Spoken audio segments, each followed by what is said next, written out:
azzurri come il mare.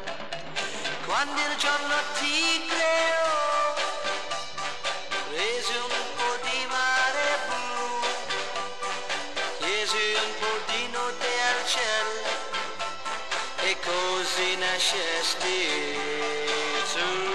Io non so se gli altri possono vederti veramente come sei, o se in quel momento sei venuta al mondo solamente per questi occhi miei. Io cercavo solo